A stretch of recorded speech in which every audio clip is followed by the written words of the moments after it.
Hello and welcome everyone to the Stoa. This is Awakening the Subtle Body embodiment practice with our host, a educator, a healer, a coach, working in the realms of meditation, yoga, and as we will be exploring today, embodiment. I am particularly excited. I'm AJ Bond. I'm the resident shame educator here at the Stoa. I will be filling in for Peter. The whole concept of embodiment is something that for me is always on my learning edge. I'm a very cognitive person, and the more I get into embodiment practice, it's like there's this world of data that I just wasn't seeing before. And it is a kind of mind-blowing space that I'm excited to delve into with Schuyler. And I just want to invite you to turn on your cameras, join the digital campfire. And if any time throughout the session, a question emerges, feel free to pop it in the chat, and there will be a Q&A period, and I will call upon you to read your question. And this will be on YouTube. So if you don't want to be on YouTube, just note that and I'll read the question for you. So thanks for coming. And I will now pass it over to Schuyler. Hey, Schuyler. Hi, AJ. Thank you so much. Hello, everyone. I am so happy to see you all and to feel you all. I see some familiar faces and some new faces. So as AJ said, I'm Schuyler, and we're here for this session entitled Awakening the Subtle Body. As I told AJ before we went live, it's like this presentation, this workshop really kicked my ass. He's like, oh, I really like that. Teaching at your edge. He's like, it must just keep you in beginner's mind. I was like, yeah, absolutely. So what I'm sharing with you and the way that I'll be sharing it will be with a great deal of humility, with a great deal of passion. It's a topic that is very dear to me and very immediate. So as we get into it, and I'm sure many of you have this experience, but this really is a journey of intimacy into the subtle body and into the subtle realms. And it is something that I have shared a lot before. It's like very foundational to my teachings as a yogi and as a meditation teacher, and certainly when I'm sharing about embodiment. But it's not something that I typically share to a big group. Not something that I typically share when it will be going onto YouTube eventually. I'm often working with very small groups, one-on-one, or with small groups, and working over an extended period of time. So it might be 12 weeks. It might be some of my, I don't know if I would call you students, but my collaborators and Sangha members, friends, spiritual friends are here in the audience and have been working with me for a couple of years. So these practices are definitely typically something that, well, they're subtle, right? And so they want to be held in a subtle, as a subtle experience.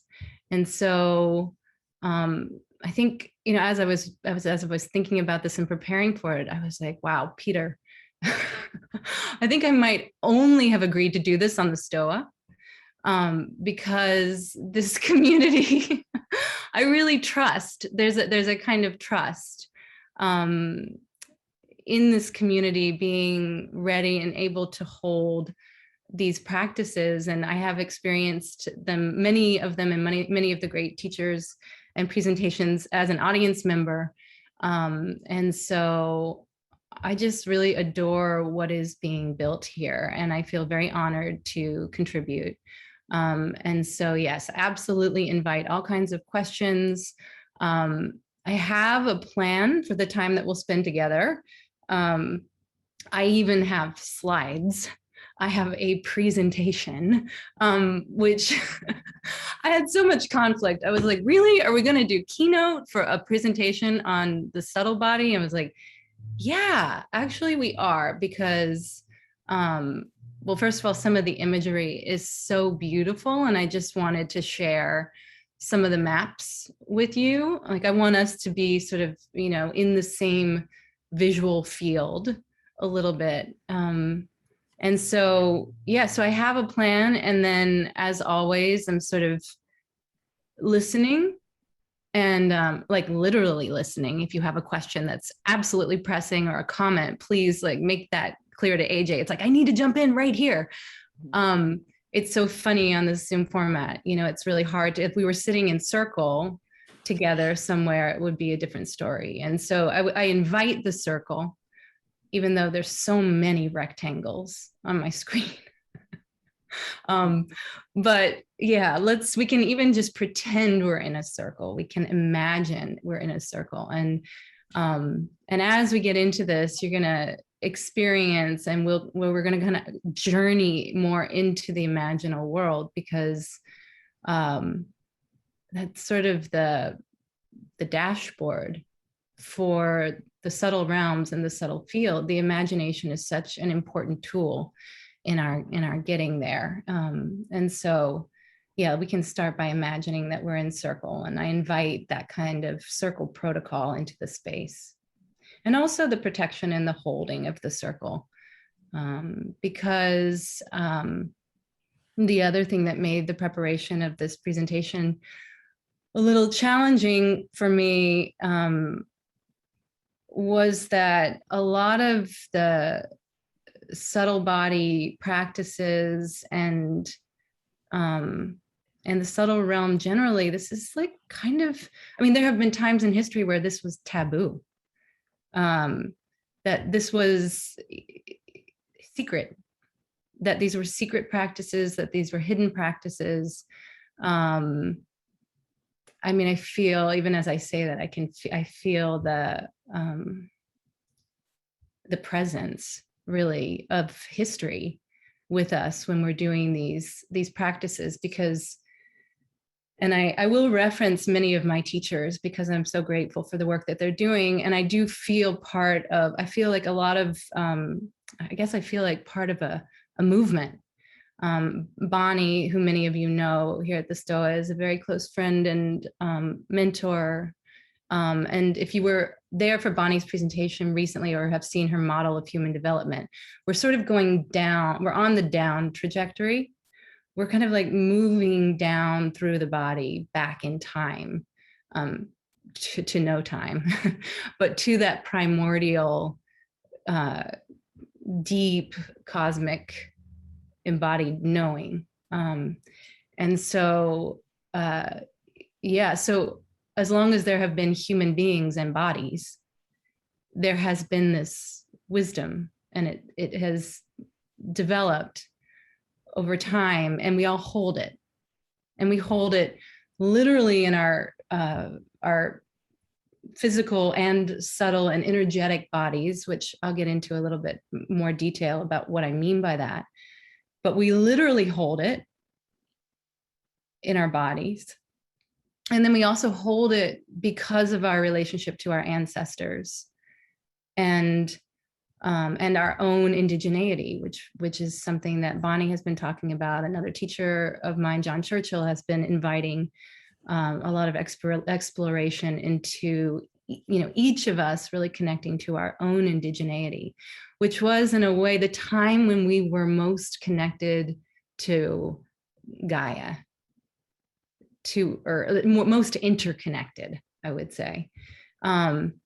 And so, yeah, back to the point. The point is that many of these practices were done in secret.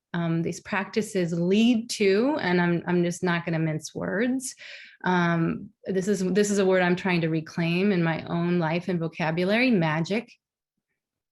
In the Eastern traditions, you would talk about siddhis, or the yogic powers. because when we begin to unlock the channels, the incredible potency, the power, the consciousness in the body, I mean, it's funny, we consider them powers, we think of them as supernatural, but they literally are. Actually, the word is quite accurate. They're supernatural abilities. And so they were taboo. There was a lot of my background is in yoga, and specifically like hatha yoga, Indian tantric yoga, and then also Tibetan Buddhist Tantra. That's what I've studied the most, but my own indigeneity would be Northern European, Scots Irish. So that's a tradition that I'm just really digging into a little bit more deeply. I have always been attracted to and studied alchemy. So the Western mystery schools are very instructive here. And then also,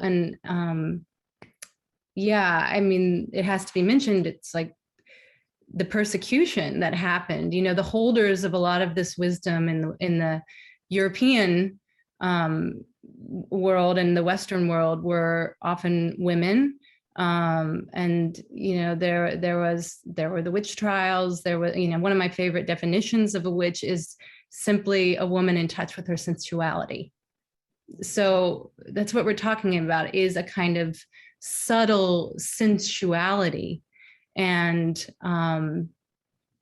so, you know, when we're bringing this topic to the table, as I am today, and as all of us are here in this circle, there's a legacy of, well, I mean, persecution. There's a legacy of secrecy for very good reasons, sometimes not just to keep it, you know, to ourselves, but actually to protect the power that is latent in these practices.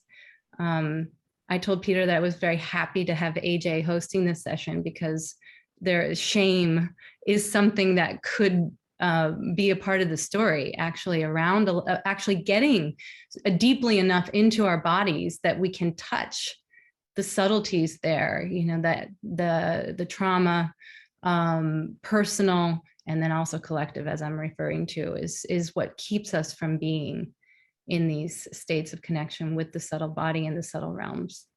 I think that's a good for a preamble for now. What I'd love to do is just to sit for a minute together.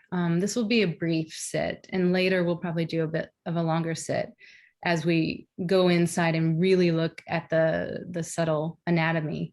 But just to start, I just want to sort of presence ourselves and maybe do a very gentle heart opening. Yeah. Okay. How are we doing?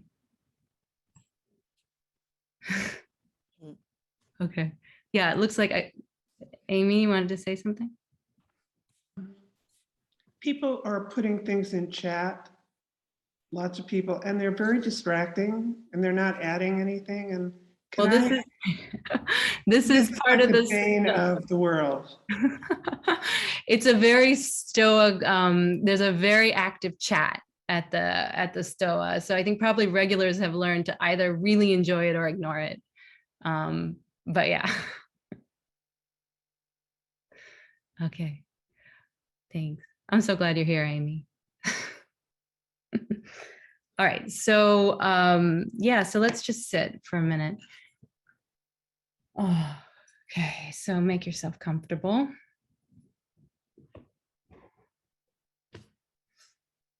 And you can close your eyes or not close your eyes, whatever feels right for you today.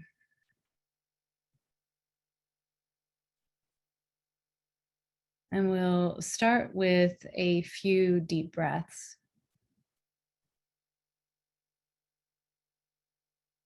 And I invite you to really work with the subtleties of the instruction today. So rather than doing things in an automatic way or just responding to the prompts, let's really drop into an awareness of the subtlety that's available in each instruction.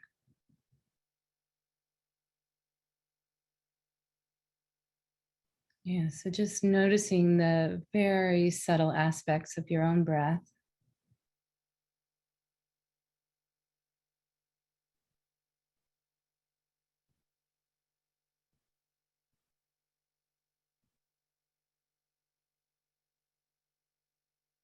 And just take a mental snapshot right now of how you're showing up, how you feel, what's going on in your body. And by body, I mean mind also.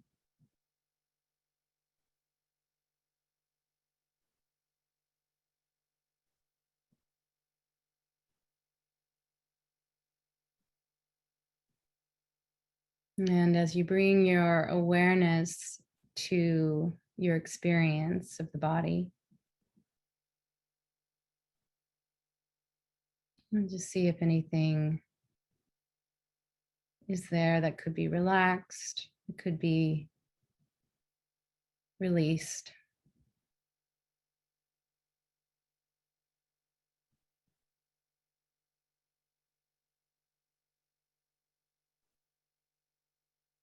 And let's bring our awareness to the base.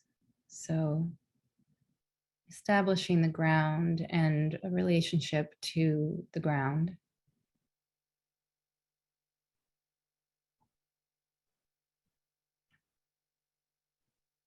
And you can find your sits bones.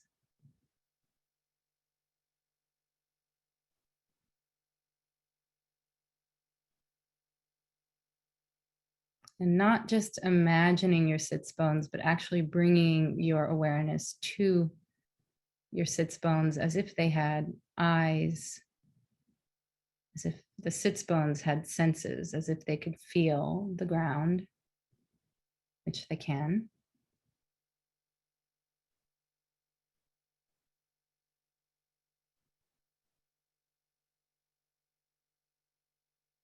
And maybe even a foot or so below the ground.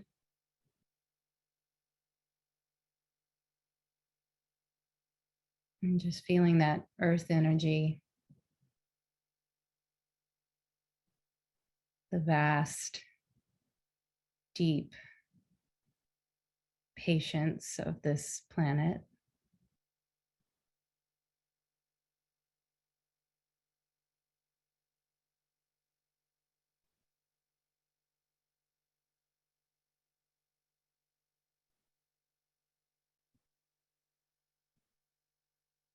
And maybe just enjoying that sense of stability like a mountain. The base solid, not moving.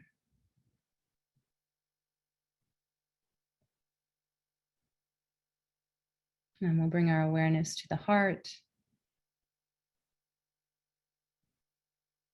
Breathing directly into the heart.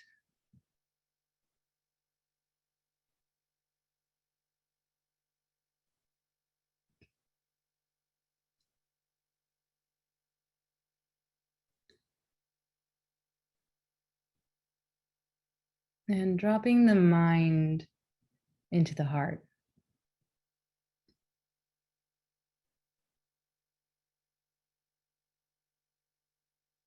And you can imagine the heart like a sun, just the radiant light streaming from the heart, the light of awareness, a light of curiosity, brilliance. You can just imagine that light streaming in all directions.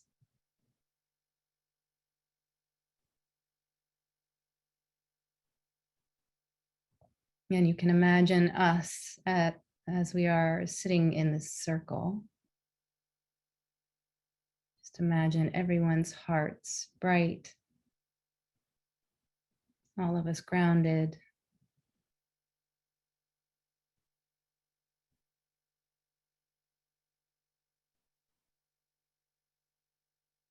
connected in all kinds of subtle ways.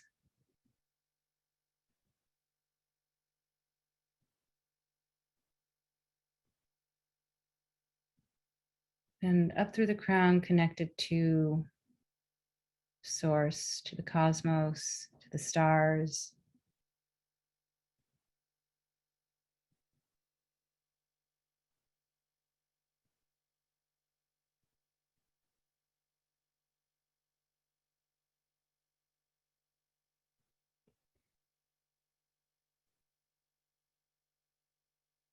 And in this last moment, just see if there's one layer or level more subtle you can bring to your sensing.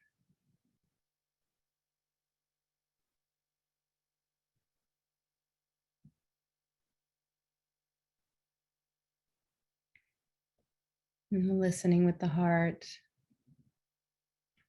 and coming back into the space, we can open our eyes and see the world with the heart.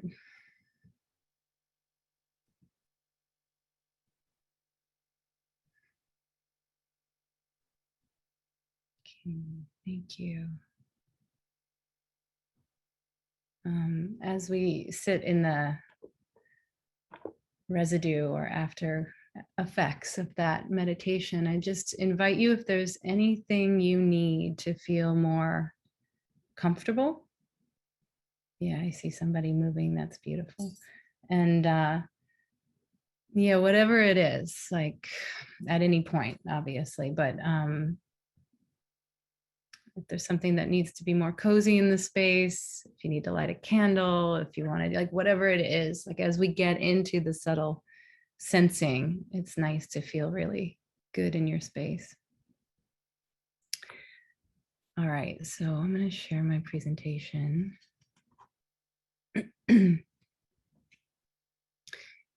AJ, is there anything to note at this moment from the chat?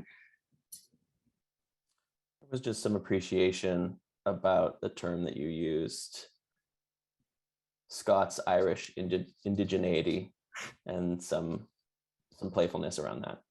Okay. Thank you. All right. Okay, so I'm going to share my screen here.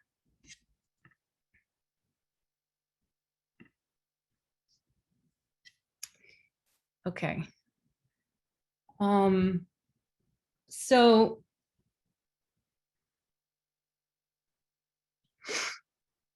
let's just see. Yeah, I think that there are a few points that I would like to make. So I started studying yoga 25 years ago, and I have seen so many images of the chakras, I mean, in a way, a lot of images of the subtle anatomy of the body. The one that you're looking at here is the Tibetan deity Vajravarahi, and you can see the chakras there. You can see the fire indicating the tumo, or the process of generating the inner heat. It's a very traditional image, and there's a lot of symbolism here. But I think it took so long for me to understand that all of these images were pointing to something very real, to some very real possibilities. And the first thing I want to touch on, because I think this is an important piece of the why, like why this subject feels really important right now. So the subtle body is the interface with subtle worlds. It really is like, it's like, if I can't feel me, I can't feel you. If I can't feel me, I can't feel the ancestors. If I can't feel me, I can't feel the trees, the plants, the earth speaking to me. And I'm hearing in our communities and just in my own subtle listening, I am hearing a call to become much better communicators with each other, with the earth. One of the things I love about Bonnie's work is the way she's talking right now about interspecies communication, that the shadow of being human, like we can't actually know where our shadow is until we expand our circle of knowing beyond human. So it's like the plants have a lot to say to us about where we're operating in shadow, where our blind spots are. The animals, and I would include subtle realms, subtle beings. I think, you know, this whole topic is very ripe right now. I mean, between psychedelics, and all the embodiment, the attention that we're giving to embodiment and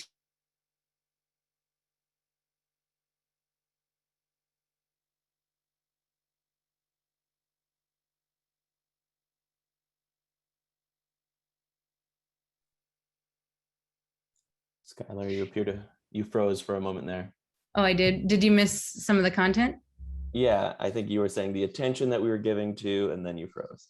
Okay. I don't know if I said, could you hear psychedelics? I was just sort of naming some of the worlds. Yeah. Okay. All right. So I guess the invitation that I want to issue is an invitation to become much more disciplined, much more rigorous, much more, dedicated, really, to honing and refining this beautiful tool that we have, this subtle body, so that we can feel what needs to be felt, so that it can be healed in us, but also in relation to the earth, the land, the planet, our history.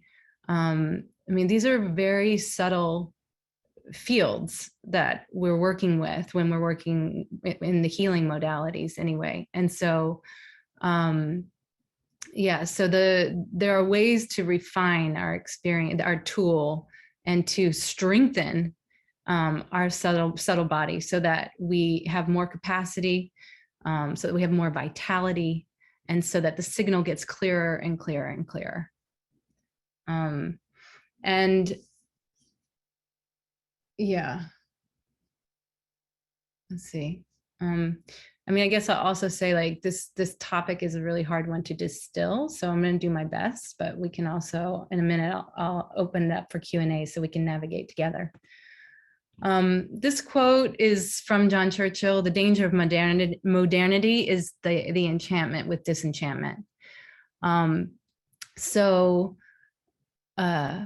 Again, I think this is something that's really shifting, just with the rise in popularity of, for example, shamanic modalities, of modern mysticism. You know, Bonnie's work around animism, neo-animism.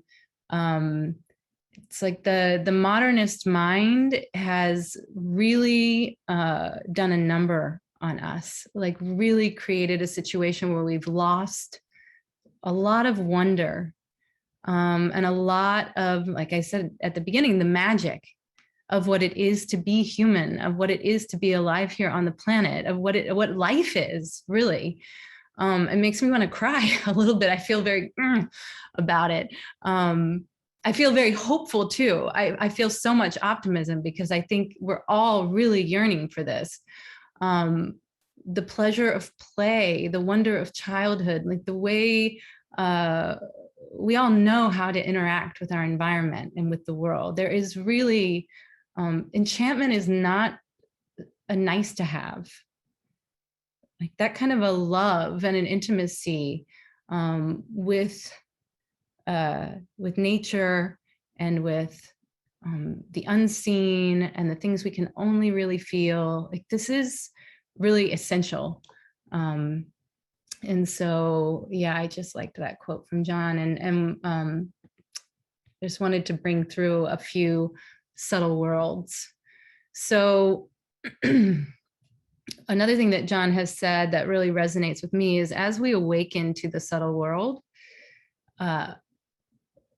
we begin to realize that mythologies from around the world. Like mythology is real. It's happening on the subtle plane. It's actually happening. Like these stories, right here, we're looking at a depiction of Shambhala, a Pure Land realm. And here we're looking at the Elysian fields. What do I have next? Here we're looking at a shamanic realm, like maybe a reference to ayahuasca, like a shamanic realm. These places are real. I mean, it's a little, even that word is a little problematic. But if you've had experience of them, like Gnosticism, a direct experience of them, you know that they are happening, that maybe it's in our imagination, but it's as real as this waking world. Another good example is dream states, right? So we go to bed at night, we have dreams. You see here in this picture, I really love how the beings are flying over here. Like a lot of times when you're looking at subtle worlds, there are different laws of physics, right? It's much more immaterial. Like there are ways of moving. The physics of the space are very different. And so, but we all know this if we dream. Most of us have dreams every once in a while. Some of us dream very, very vividly. And some of us can lucid dream. And that's a really beautiful, that's actually something that I'm working on right now, is the dream yogas. But to be able to move in the dream space, to fly, to transcend time, space, and causality. This is what's happening on the subtle planes. And another thing that's happening, here, an alchemical representation. Like I love this guy. He's kind of broken through the dome of reality, into another world. And this is the role of the shaman, right? And it's the role any of us can have. We can all do this. It's like the movement between worlds. And the subtle world is causal to our world. What's happening on the subtle in our imaginations, or actually happening, is coming through, like is what happens here in the material realm. So there's a real imperative, I feel, for us to become better at navigating these transitions and being able to sort of communicate or commune more with the subtle field. The Bhagavad Gita, I mean, these epics, the mythologies of different cultures, all happening on the subtle realm. And the subtle realm is still a dualistic place. It's the home of the soul. There is like a good and evil. There are battles being waged on the subtle plane that we are aware of, but in our modern minds or in our modern lives, we're like, yeah. Like think like on some deep level, and this is kind of a question for the group and something that I'm just, we'll explore in some of my longer term classes with anyone who wants to join. But, this idea that we sense it, we all sense that we're enacting mythologies, that there is a battle for good and evil. That's like Star Wars, for example, one of the modern mythologies, one of the mythologies of our time. It's like, don't you ever get the sense that it's really happening? That there is an evil empire, that there is a good side and a bad side. Like for a very long time, I was really reluctant to believe that this was the case, partly because of my Buddhist background, because I was like, oh no, everything is emptiness and everything is perfect as it is, or whatever. I'm simplifying a lot, but I kind of had to come around to an acknowledgement that there is a real battle going on, and that my ignorance of it was in a way being complicit. Like I am now more actively engaged. There's more of an imperative in me to develop myself, to learn, to find incredible teachers, to continue to study with them, to work for good, to work for change. And it's the spirit of activism. It's the spirit of being engaged in this world. you know, in the descending path. It's like we're bringing spirit through into this world. And how we do that is really important. Okay, I could say something more about that. I'm gonna move on here. I'm gonna skip that, actually, will I? Well, I'll end with this. I mean, a beautiful quote from Carl Jung. So he's famously said that one of the most important questions in his work was, what myth are you living? And here's the full quote, and he's bringing it into his own personal experience. And the Red Book, among many other things, but the Red Book is really him grappling with and wrestling with his own personal mythology. And it's kind of like, if we don't know, and he's saying this, if we don't know what myth we're living, it's you know, you're in danger of being used, of being manipulated by forces you may not want to be manipulated by. So yeah, I see Amy.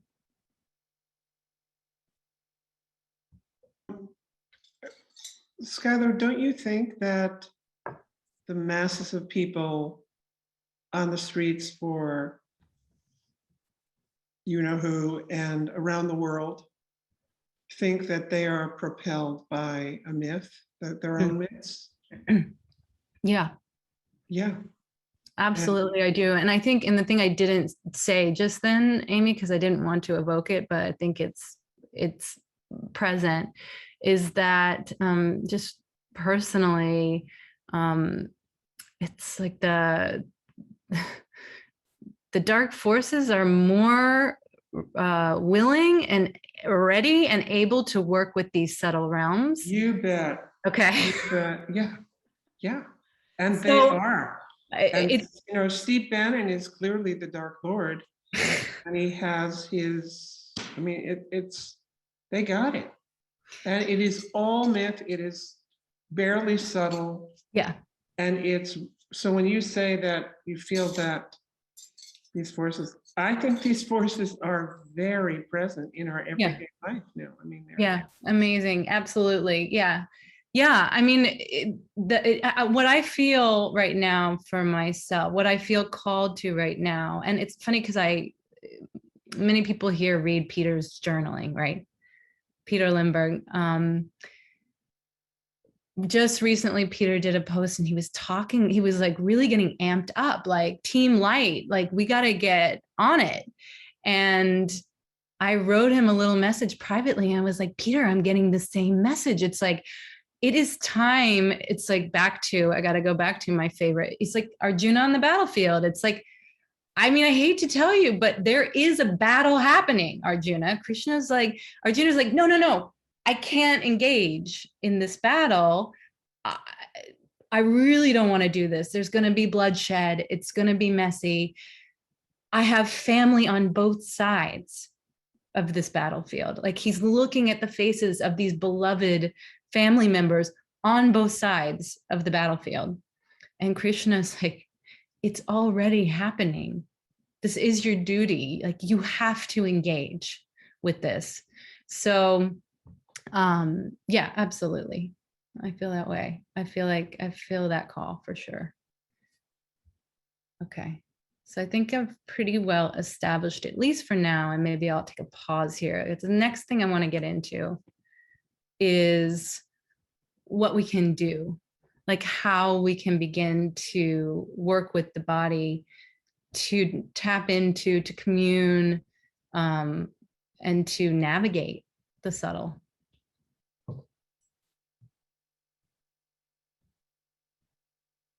Yeah, I'm just curious what, if anything is coming up for anyone, anything you want to share, just an open moment here. Yeah, there's a bunch of questions in the chat as well. Schuyler, do you want to call from some of those? Sure. Yeah. Kevin, you had a question that a few people plus one. I wonder if you would unmute and ask your question. I'm going to actually stop screen sharing so I can see better. Please. Great. Okay. Good idea. Hi, everyone. Hi, Schuyler. Great talk so far. Yeah, I'm wondering about how, like, the role of technology and tools and how they affect our embodiment. Because to me, it seems like we can't really have the conversation about embodiment with how tools affect us. And this isn't just like, computers where we're like disembodied heads, but it's, like even a hammer, like I think Heidegger says something about that I don't get into, but like even like, yeah, just the way we interact with the world and tools, like it's like our tools and our technology are an extension of our environment. It can feel like an extension of our body. I wonder if you have any thoughts about like how like, we could become like aware of those subtleties and the way we interact with our tools, and just generally that idea. I feel, Kevin, I have a sense that you have a better answer than I do on this, but I'll contribute something here just from.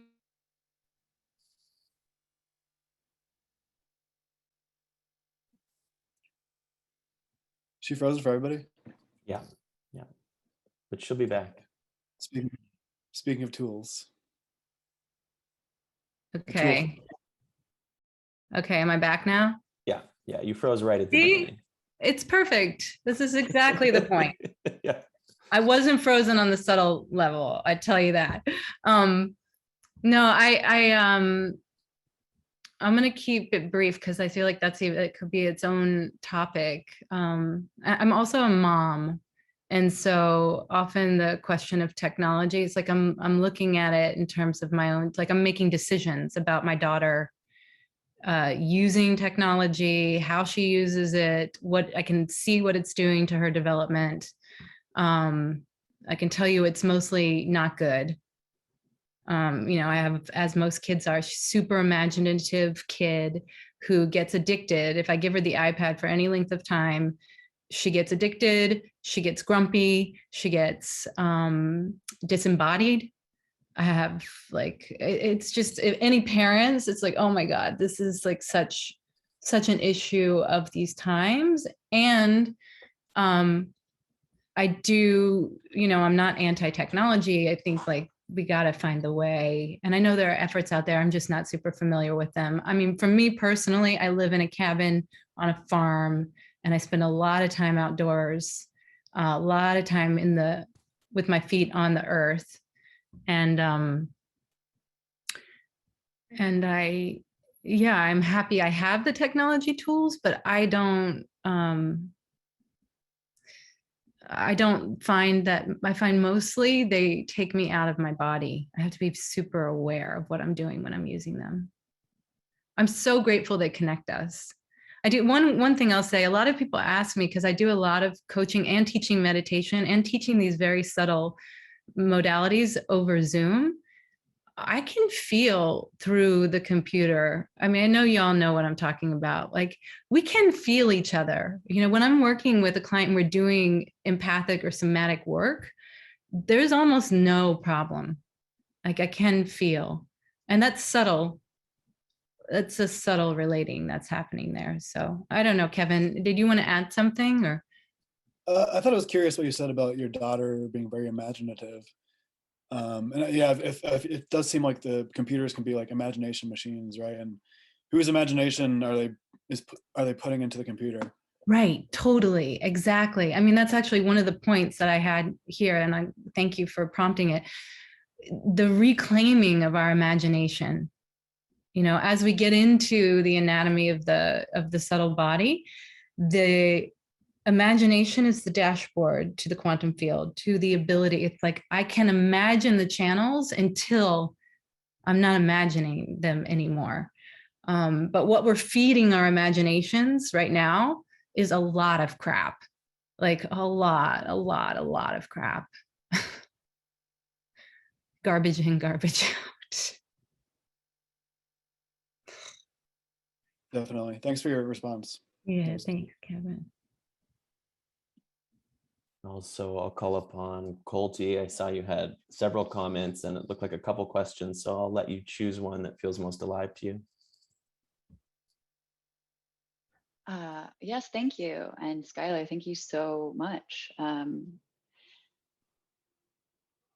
I think a lot about imagination.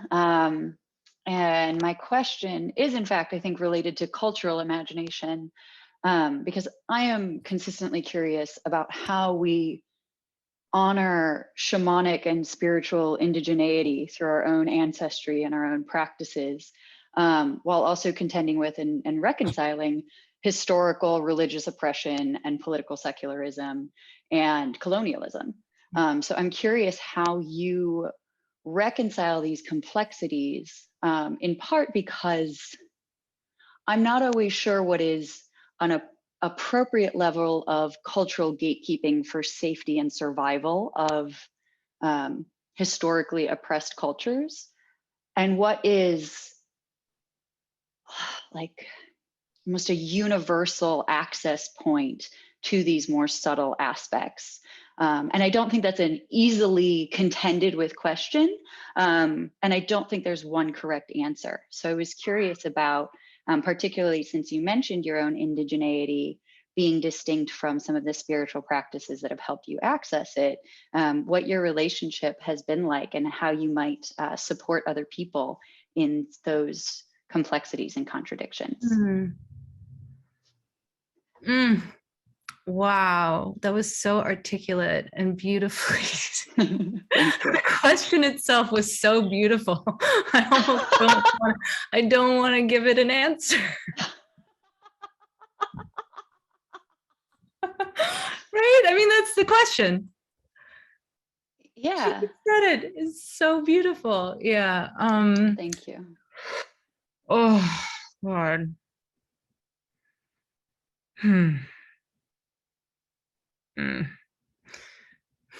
I mean, I was sort of, the compliment was sincere, partly because I was listening to the content of what you were saying, but I was also hearing your voice. And it is so beautiful and so pure. And what I was hearing in the question was your calling. And I'm not avoiding answering. I will try to give you an answer in a second, but it just felt really important to point that out, that because this is kind of a moment, it's like if we're going to be in subtle fields, my invitation and my what I most enjoy is noticing things about other human beings, not just like the transactional exchanges, like even in the format of a Q&A, right? Yeah. Like you Q and I'll A. Right. So, yeah, okay. So when you asked the question, what was coming for me were so many voices that seemed to be coming from a lot of different cultures. Mm-hmm. And they were sort of saying to me that it's a negotiation.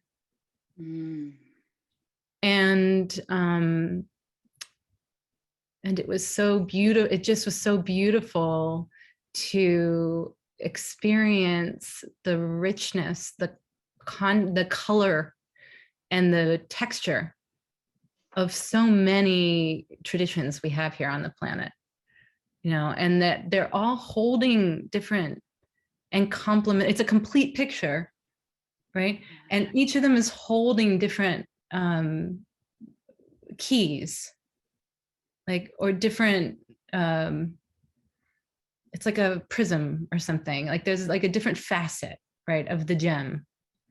And I think we have a responsibility to our lineage, like to our ancestral lineage. I mean, this is my opinion, that we have a responsibility to do the healing on our ancestral lineage. And I believe that there are respectful ways. I have benefited so much by learning from cultures that I don't have a genetic connection to right now, but part of my belief system includes reincarnation. And I mean, I don't know how else to explain the deep connection and the feeling of home that I get when I'm exploring some other cultural traditions. And I like that I can do that in this time. So yeah, so it's an ongoing, I'm walking with the question too. Yeah. Well, thank you for your willingness to share about that. In part because I do think humility is required for imagination, and especially as we rescue our imaginations from the garbage they've taken on. So I think, you know, without yanking the talking stick back too much, I feel that imagination is the key, and humble curiosity rather than ascertaining what a practice is or isn't in new contexts. But maybe that's a conversation for another time. I really appreciate your insight into how you're walking that path. I love it. I love that conversation for sure.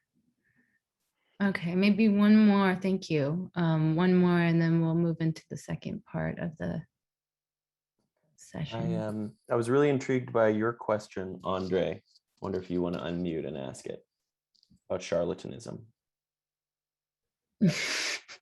Hello, thank you for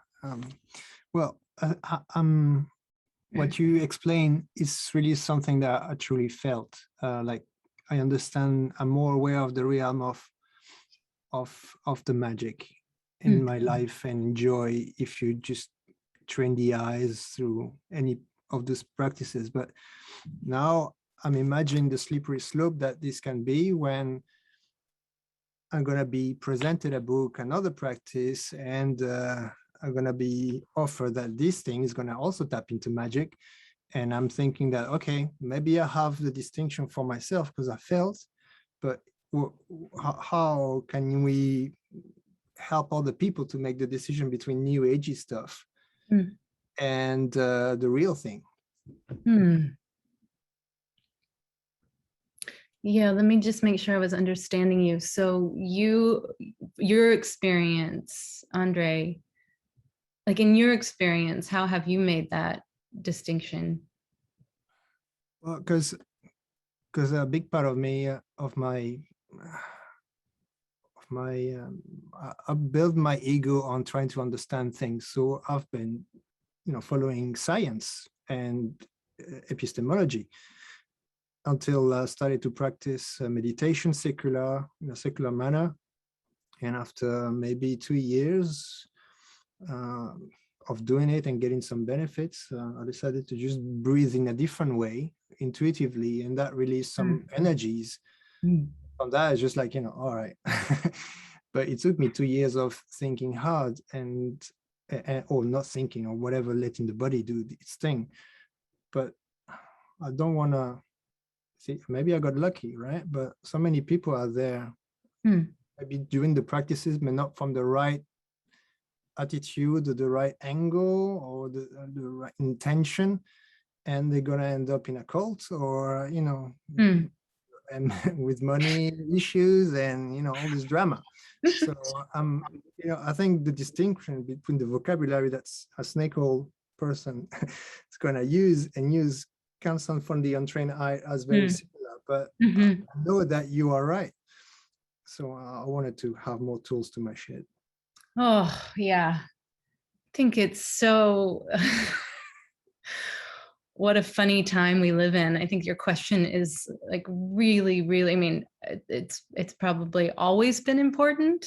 I mean, even that term snake oil salesman, like when does that come from? It's probably a couple hundred years old, it's like people have really been trying to figure out what's the real deal. In my own, like, yeah,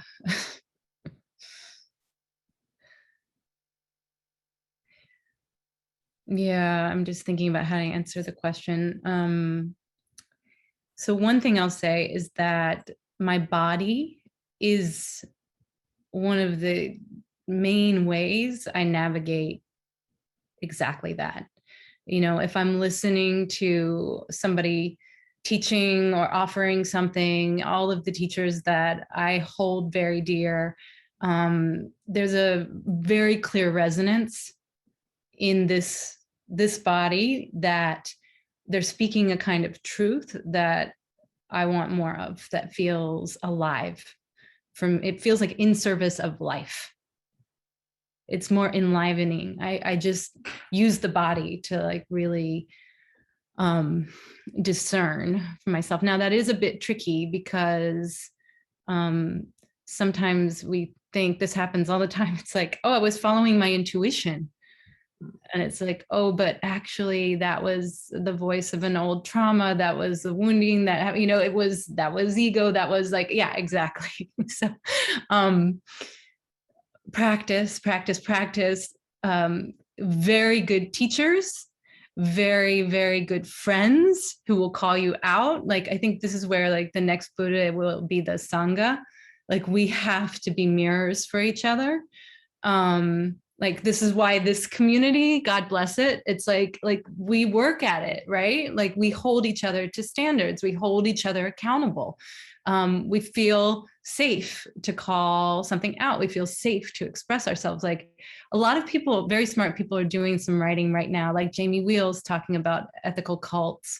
And I think this is a very key question in this moment. And plenty of people are getting kind of sidelined, like whether you want to call it, like these names are pejorative, like the Bliss Express or whatever. But, I do know a lot of people who are sort of like into spiritual things because they're very cool, or maybe it just feels really good to be blissed out. Or personally, I am like single-minded focus on my own spiritual goals. And I have a lot of teachers who frequently yank the rug out from under.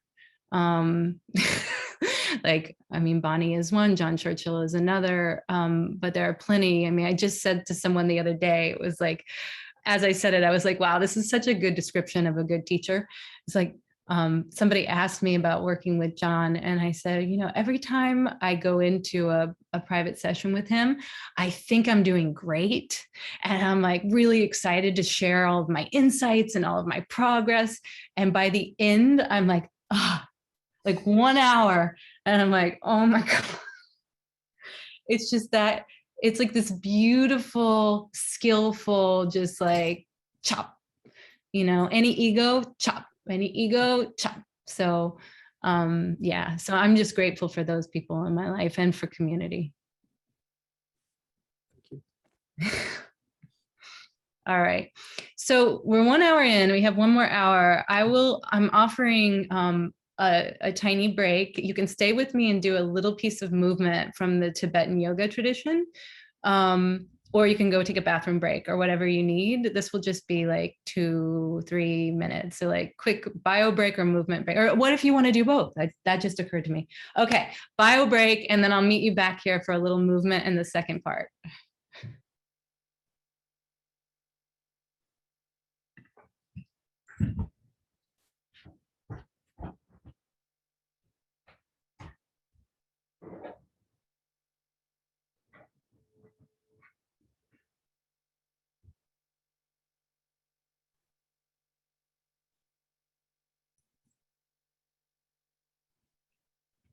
All right.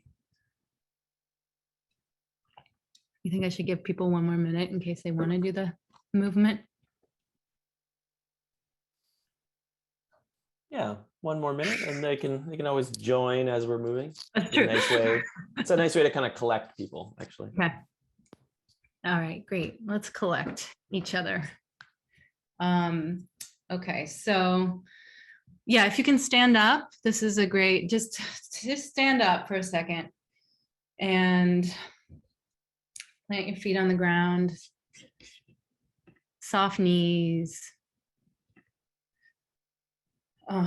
like feet hip width apart. I'm sorry you can't see my whole body, but it doesn't matter really for what we're gonna do. So this is a nice, just like a overall kind of like stimulate all the systems of the body. And so I'm gonna show you 1 time, and then we'll do it together 3 times, okay?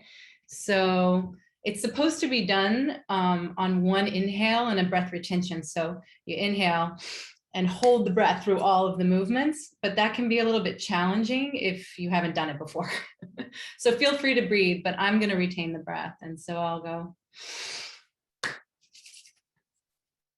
eyes, top of the head, back of the head, shoulders, kidneys, you're just rubbing like 3-4 times, left leg, up and down, right leg, we're just brushing, chest, side body, left arm, right arm, and then shake.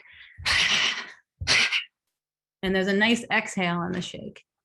I'm gonna give you a little more of my body. Okay. All right, so don't worry if you don't get it right. I mean, we're just kind of getting the circulation going and doing some movement here, so it should be fun. All right, so breathing out and then inhale. Rub the hands, eyes, top of the head, back of the head, kidneys, left leg, right leg, chest, side body, left arm, right arm, and shake. And there's a little jump. You can't see my feet actually come off the ground. That shimmy there is a heart, is like just a release of everything from the heart. Okay, so 2 more times. Inhale. Eyes, top of the head, back of the head, kidneys, left leg, right leg, chest, side body, left arm, right arm.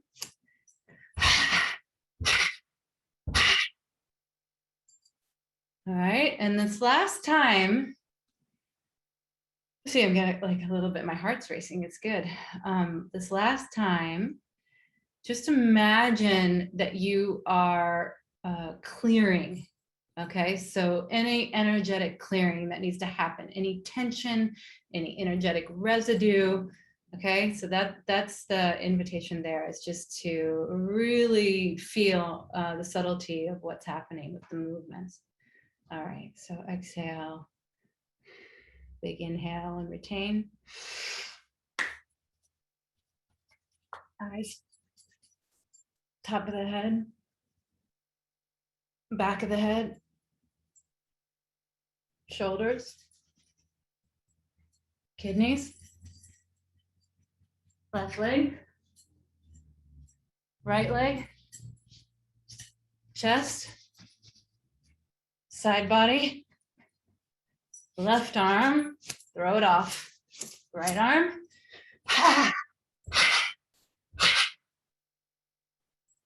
Woo, okay. And let's just sit for a minute and feel the effects of that.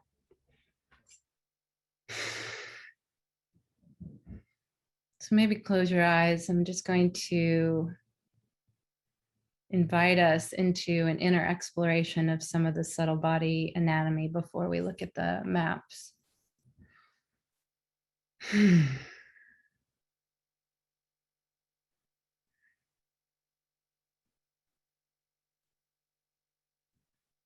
Yeah, so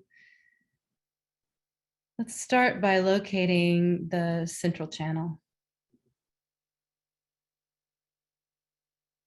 And you can please do use your imagination. So, and your subtle sensing. So if you're a feeler, you might feel it. If you're a visual person, you might be able to see it in your mind's eye. If you are a color person, you might give it a color. It's blue traditionally. And you can kind of rock yourself a little bit forward and back, or a little side to side, like tiny movements, until you can really feel that axis in the body.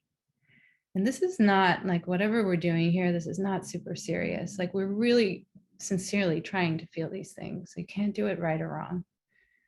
Just like, all right, let's see, can I feel it? Runs from the perineum, the base, between the genitals and the anus, up through crown of the head. So really connecting heaven and earth, this central channel.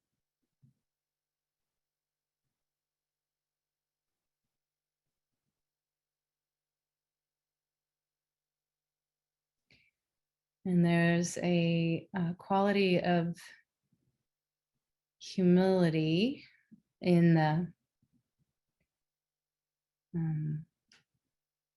grounding there, just a humbleness in the sitting, but also a sovereignty, an upright quality, like really feeling the movement upwards, the sovereignty, and the movement downwards, just the surrender. And the axis of that right at the heart.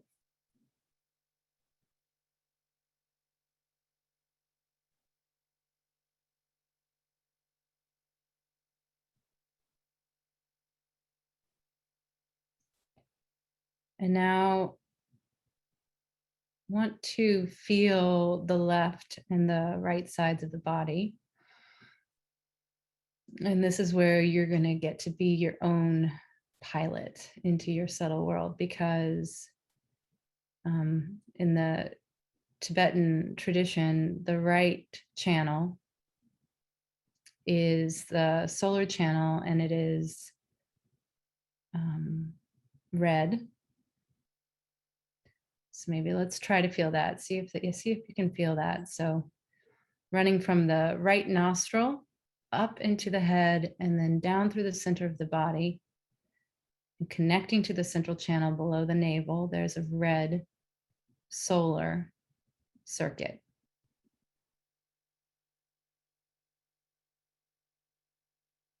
And then I'm going to go ahead and give you the left side from the left nostril up into the head and down through the center of the body, connecting below the navel, is the lunar channel, or the white lunar.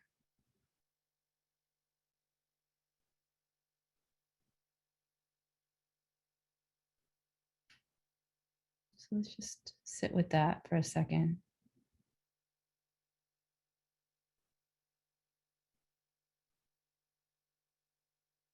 Let's see, these are the 3 central channels.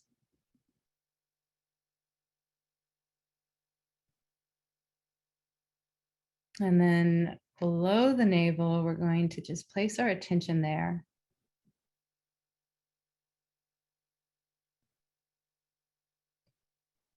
About 4 fingers below the navel. There is a tiny bindu, or tigle they're called, but it's a little tiny fire.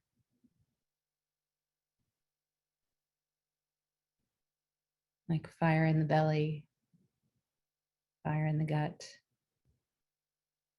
If you want to think about the Shakti or the Kundalini energy, there is something so, the word that came to me is atomic. Something so potent there, like a little cinder. Maybe you can just check it out. See if you feel some heat, some power, some life force there.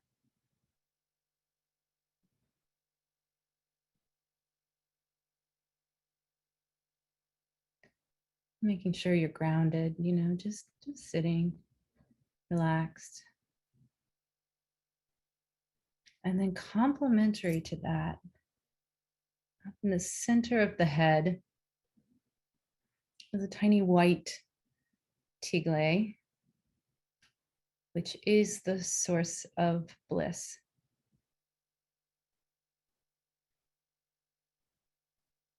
And so there's this beautiful balance between the heat, the life in the belly, and this incredible bliss.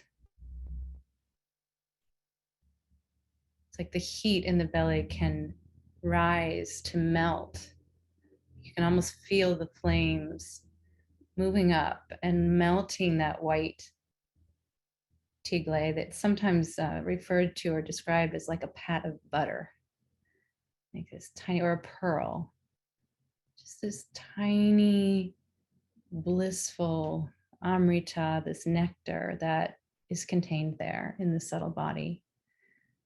And so if you just want to play with feeling that life in the belly and feeling it moving to meet this beautiful, blissful expression coming down from the crown of the head and washing over the body.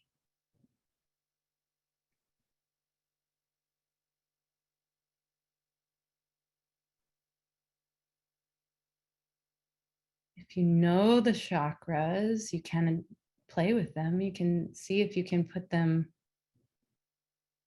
feel them, or see them.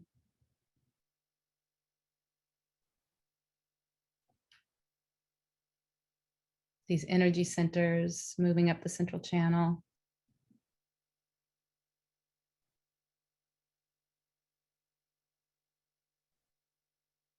Just give us a little instruction in case anybody wants it, but we could start with the root chakra. So down at the root of your body, tailbone towards the back body. You can imagine color red.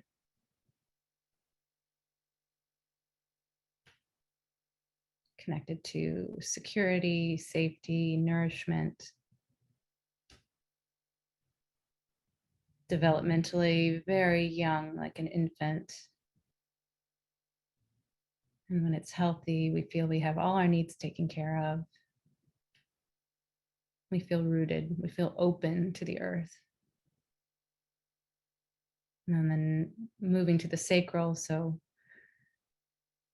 between the base and the belly button, you have the sacral chakra, color orange typically.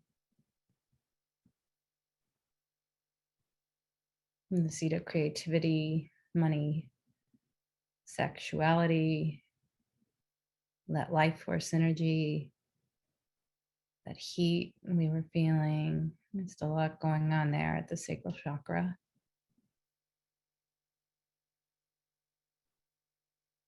There's a quality like water, fluid. And then solar plexus, so right where the bottom of the ribs are there. Back body color is typically yellow, and it's associated with the will, individuation, kind of acquisitional power, healthy ego, boundaries.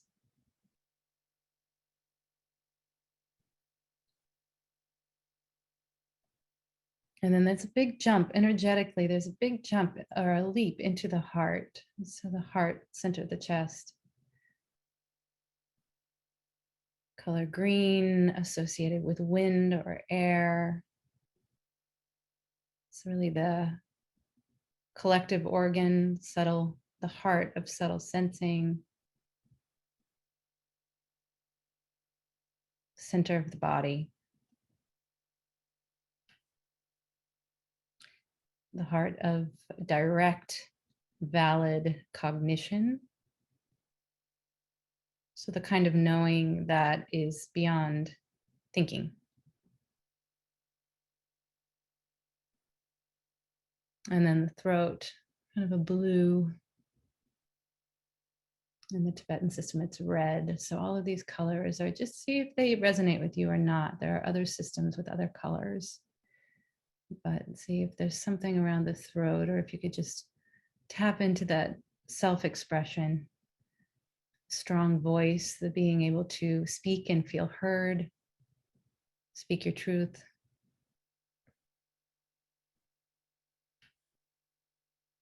And third eye, the Ajna chakra. So kind of an indigo color, like a pineal gland association, and that spiritual eye, that inner seeing, intuitive seeing. Many people have a very open third eye, but in our culture, we tend to be more open around the third eye and the upper chakras and less grounded, but really fun, vivid space, the third eye. And then the crown chakra. So connection to divine. It's the place when we finish this life, we actually exit this way. So very holy, very sacred channel.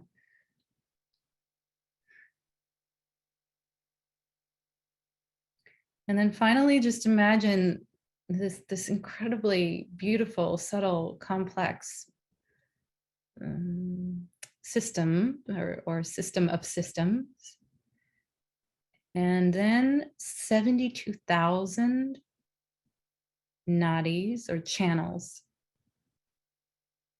So now if you can just feel that your entire body and beyond the body, you have this kind of subtle nervous system. And that all the prana, all the wind, all the movement, all the life in your system is moving throughout your body through these channels.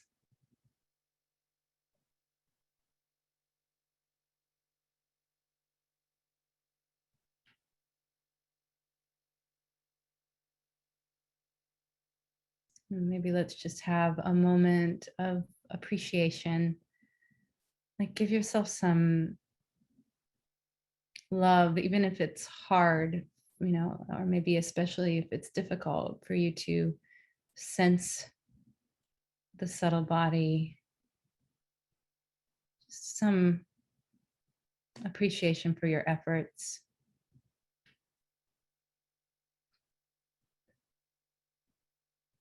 The subtle body is also called the bliss body. And that's my favorite name for it, the bliss body. So if we can just see if we can touch that feeling of bliss. Like you can almost feel all the cells vibrating, opening, expanding in kind of an ecstatic, even orgasmic rapture. And if you do feel that, that is your subtle body.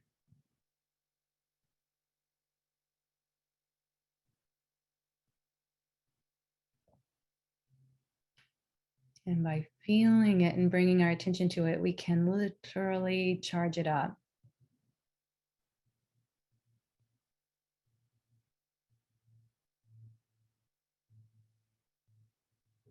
All right. So closing the exploration any way that feels good to you, maybe just hands to heart or bowing the head. Just an acknowledgement that this is a relationship, this relationship of ourselves to our body. So precious. And so and maybe I'll take a couple of, if anyone wants to share anything they experienced or felt, that would be really nice. And then we have a brief breakout exercise that we wanted to share, and then we'll be done for the day. But I would love to hear from anyone who had any sensation or anything that surprised them or.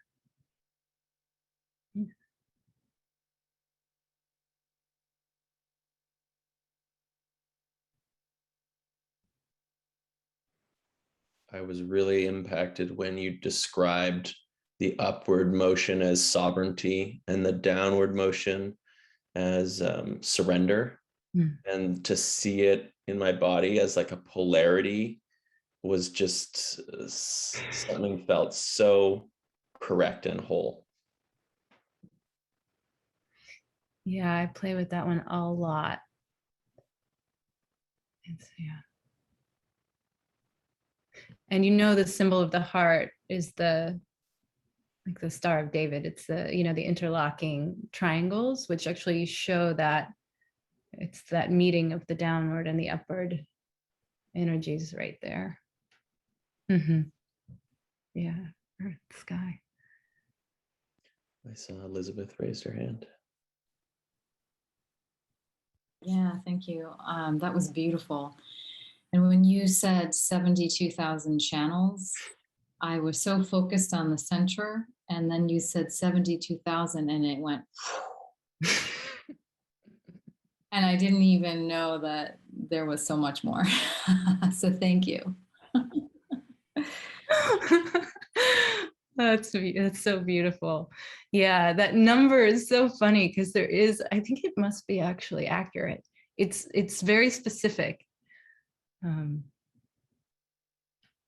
Yeah, that's beautiful. Okay. Was it hard for anyone? Also happy to hear that it was really, really challenging.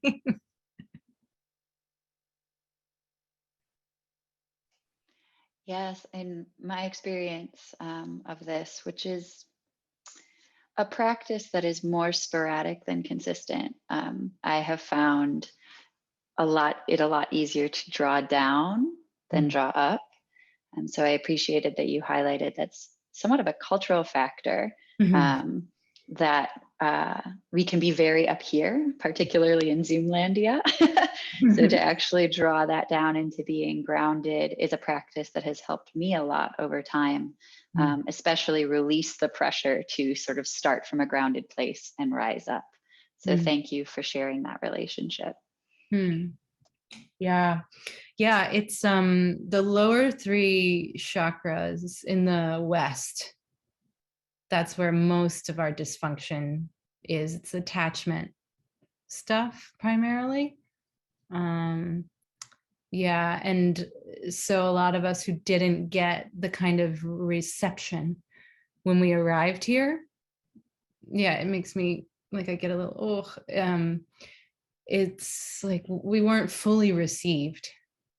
And so there can be a lot of trauma, a lot of stuckness or blockage in those lower kind of survival level chakras. And the opening of those is a real journey, but also so critical to this being here, like really being earthlings, like being grounded and present. Yeah, that's been a big part of my journey. I was super it's like I could finally see in my development how I was like came in this cosmic being, as we all do, and I was like I don't want to be here, like kind of pulled up out of the body, and my lower body was just like there wasn't much going on, and all the spiritual energy like but it was really, really tough on my nervous system. I wasn't very grounded, had anxiety issues, depression, like a lot of consequences of being blocked in those channels. Yeah, maybe one more. Can we get Ari? Hi. I had just like a very interesting physical sensation that was as you kind of talked about the like from the root to the crown, I just have this like feeling of like the energy moving up my spine, like almost behind my body, but like definitely on the back of my body, and then coming down the front. And then towards the end, when you started talking about the bliss body, I started having these like feelings of energy moving up very like specifically up the left side of my back that seemed to like kind of light up or originate from, I'm not entirely sure, this like injury that I sustained skiing 5-6 years ago. It was like definitely like either coming from there or like moving through that on the left side of my back and like staying on the left side of my body as it came up like to the left side of my head. And it was very interesting to have such a polar sensation. It was like very clearly my left back that became my left shoulder, left arm, left side of my head. See, this is like, I think almost nothing makes me happier than this level of subtle sensing. Like, just like that we're able to share this in a group is so incredibly cool. Thank you, Ari. Yes. I mean, a couple of things that you said I want to just highlight. One was the back body, that we're so frontally organized and I don't know, I can't find the right word. Like we're just like overly frontal in our culture. And now with the Zoom, right? It's like, I mean, I saw a friend recently in person that I hadn't seen through the whole pandemic, and she turned to the side and I was like, oh, profile. You know, it was just like so exciting to see her profile. So yes. So a lot of when I'm sitting with groups, like a lot of times, like I'll do a thing where I'll instruct to sit back in the body, like actually energetically sit back in the body, like you're sitting in an armchair. And all the chakras, even the chakras, like we imagine them right up the front of the body because that's how all the diagrams look. But they're actually very close to the spine, which is really in the back of the body. So so I love that attention that you just brought to the back body and the energy coming up. The left side of the body could be, I mean, it's funny that instruction around the bliss. Something that often happens when we release the light is that if there's blockage in the system, it will hit it. And it will feel intense, or it can feel many ways, actually. But what you described, it's almost like that light coming into places that might have been a little bit more stuck. It's like it wants to kind of work itself through. Yeah, I mean, if we were working one-on-one, we would probably sit with that for a little while and see what that was. Thank you so much. Yeah, it's interesting because generally that place of physical injury is where I tend to notice that my body stores emotional injury. Yeah. Yeah. I mean, that's the other thing about these channels that Elizabeth like illuminated, had that experience of, is that a lot of the exercises that I teach when I'm teaching a deeper dive class are designed to burn, move, like agitate. It's really alchemy. Like all the images of alchemy are so accurate. Like there's like we can turn up the fire, like that fire in the belly. We can actually start to like we're the beaker.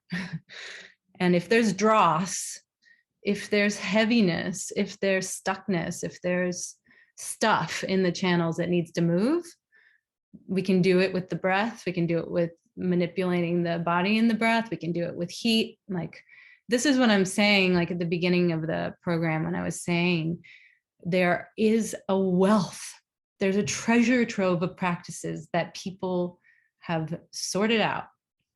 Incredibly talented yogis for many years, and they're these exercises like can be part of our practice. I mean, it is for me. And we open up those places that might have been stuck for a while.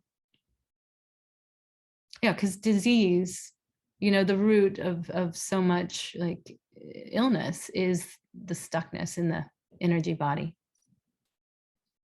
Okay, maybe one more and then we'll just do a quick breakout, because I think it'd be nice to do that. Demetrius raised his hand. Hey, so thank you for this. It was really beautiful. And I just want to ask, I mean, I felt that there's a lot of things to learn about the body and about ourselves and how to feel more like all this subtle body. And I've been meditating for a while, but I'm wondering, what should I seek? Like where do I go from here? Like, should I seek an instructor, and what for? What am I looking for, right? So this is kind of unknown to me. So maybe a next step would be helpful. Yeah, that's great. Well, certainly you are welcome to come work with me at any point. Yeah, a lot of the subtle body work that, I mean, there's so many wonderful practitioners, and please put them in the chat if you have resources that you love. The Tibetan Tantra for me is just a very big one. And there are some wonderful Tantric teachers. I'm going to be bringing John Churchill to the Stoa soon. Peter has approved that. If you know him, he's great.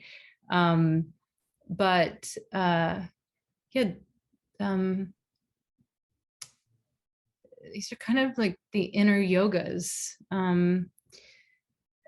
It's tricky because I think they're like different, like some of the teachings are kind of superficial, like the deep stuff. It kind of goes back to Andre's question, like, where do you find the real teachers who are really sharing the deep stuff?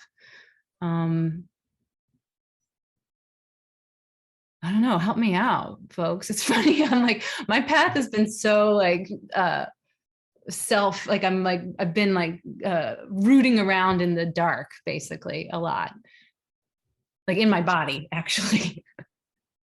It's the yogas. It's the real essence of yoga is really what it is.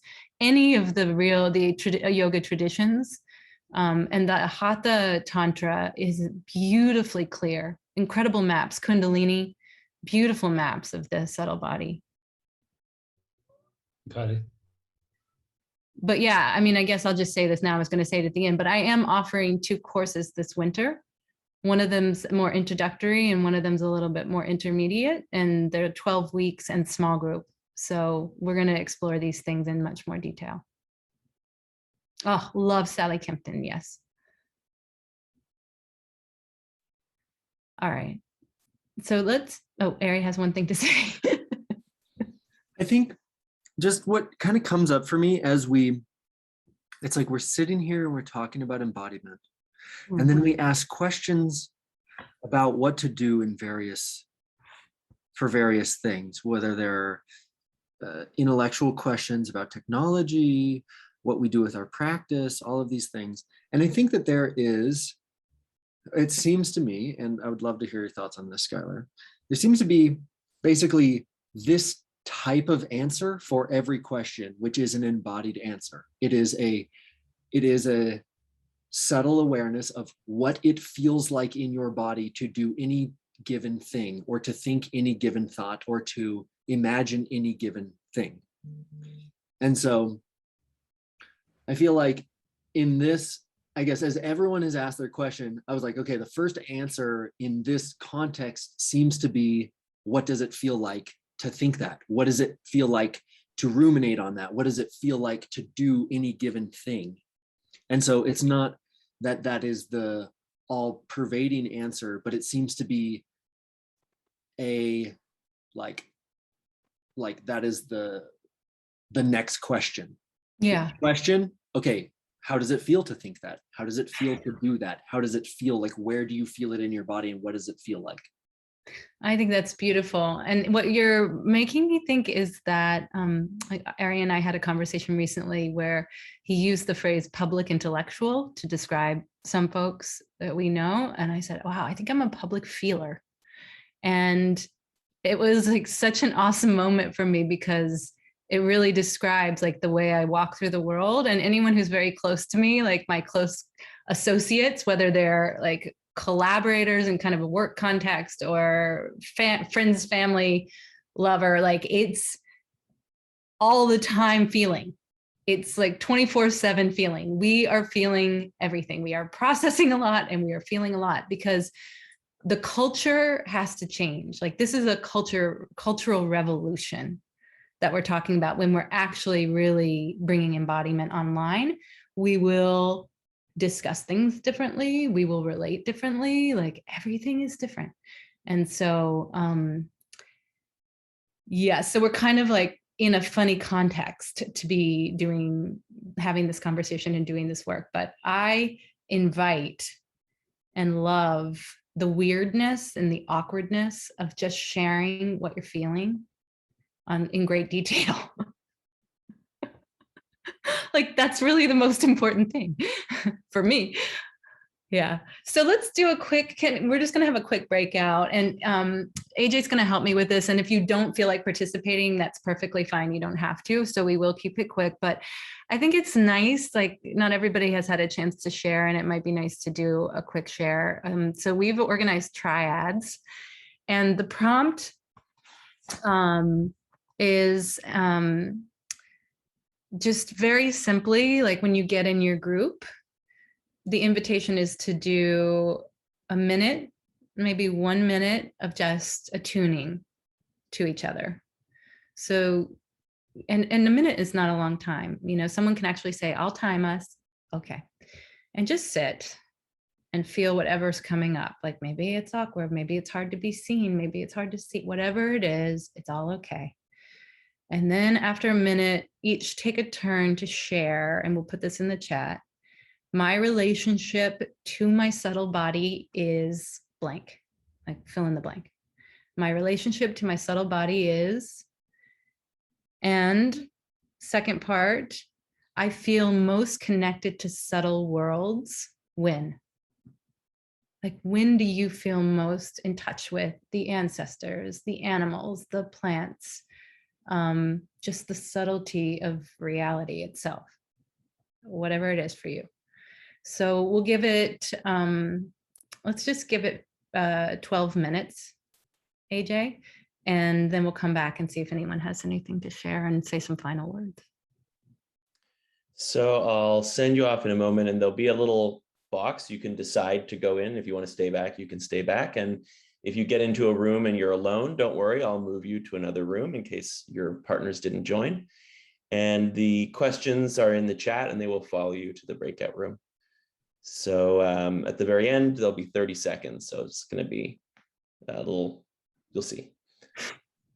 Any last thoughts, or shall I send them off? I think that's good. Okay, we'll see you in 12 minutes. Okay, wow. That is something I'm not going to miss when we're gathering again in person. That yanking out of the... So grateful to my group. I'm like, let's just give a little, if you didn't have a chance to say thank you to your group or didn't properly get to close it, thank you, groups. So I just want to say a couple things, and I would love to hear if there are anything anyone wants to share. Yeah, so many. That last question about when do you feel most in contact or connected to subtle worlds was such a good one.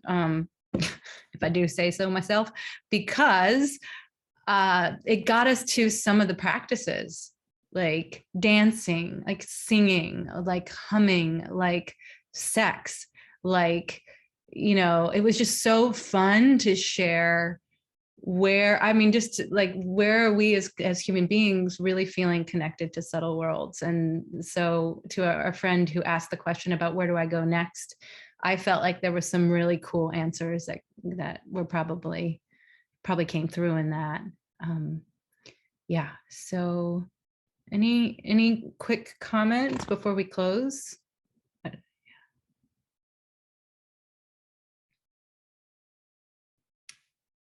I've got one, Sky. Okay. We had trouble with technology. And I was in a breakout with two people I've never had tea with, but I know in my heart because of Zoom and because of these kinds of experiences. And the last thing that was said was, and there were 3 men, by the way, so that energy was there and expanded, kind of closing the gap of M and F, that it was in the middle of us. But the last thing that was said is what I want to share. And that's that the subtle becomes clearer when listening becomes seeking. When listening becomes seeking. Thank you. It's beautiful. Yeah. Thank you.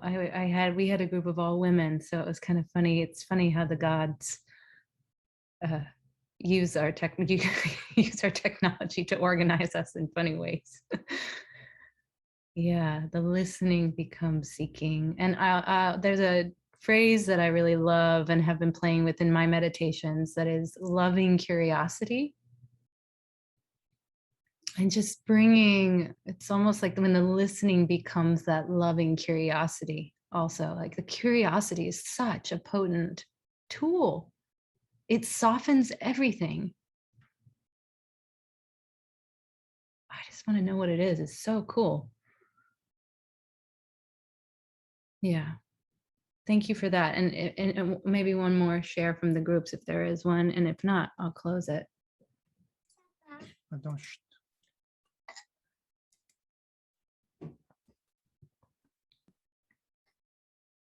If I may, although I missed part of the process, but somehow the grounding did some effect, and somehow the small circling really helped, thanks to one of the participants to point out, how the dynamic emerges, and then how I could recenter my focus so that I could discover being on my body for the first time, like as if I was an alien landing on this body. And that echoed, and I don't want to lose that feeling because it's gonna go away, logistics are gonna bring it back, and I really hope that I can stir that back somehow, because I tried this before with much more intensity, and obviously it was coming from the wrong place. So, but I love that. So thank you for making me this a very special moment. Thank you so much. I feel like saying welcome. Yeah, there's children there. Are those children that I hear, Andre? Yes, there is bedtime here in the Netherlands. Oh, so great. Okay. Yes, they're lovely. Okay, good. Thank you for the voices of the children. And I want to just say, because you said it yourself, or Andre said that sometimes he has brought the intensity. And for me, for a very long time, I was being taught a yoga of asceticism, like a kind of a controlling of the energies of the body, like a working with the Kundalini that was extremely, it was effective, but it was like in that kind of like control paradigm. Like I'm going to go in and control the body and bend it to my will in a way.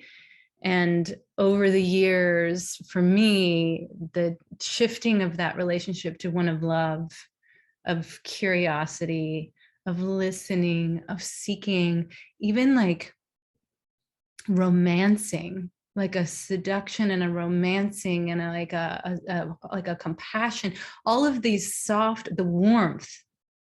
Like sometimes when I'm sitting, if I find that I've slipped back into ascetic yogi, like where I'm just like working the channels or doing the breath work in a particular way, I'm like, warm it up, just warm it up. And so I really feel like this falling in love with the subtle worlds, and they're in love with us mostly. So can we create these like love affairs basically, rather than this control aspect to the whole process. So Ari, I see your hand, and I'm sorry, but I feel like I really just want to say thank you, and just point us to, just in the last minute, if you just like bring your attention again to your seat, and in the next, like wherever you go from here, feel your feet on the ground, feel the earth, feel nature. If you can go outside, I'm going to do that, and just stand in the sun or wherever you are. when we're going subtle, it's nice to remember to come back to material form. So I have so enjoyed it and appreciated all of you being here. I have, like I said, 2 classes this winter if you feel called. My website is artofemergence.com, artofemergence.com. I think it was in the description of this event, but in the events page, there's 2 cohorts. And I always have a sliding scale on pricing, just FYI. And yeah, thank you. Hope to see you soon here at the Stoa. Thanks so much, Schuyler. Thanks for coming, everyone. Thank you.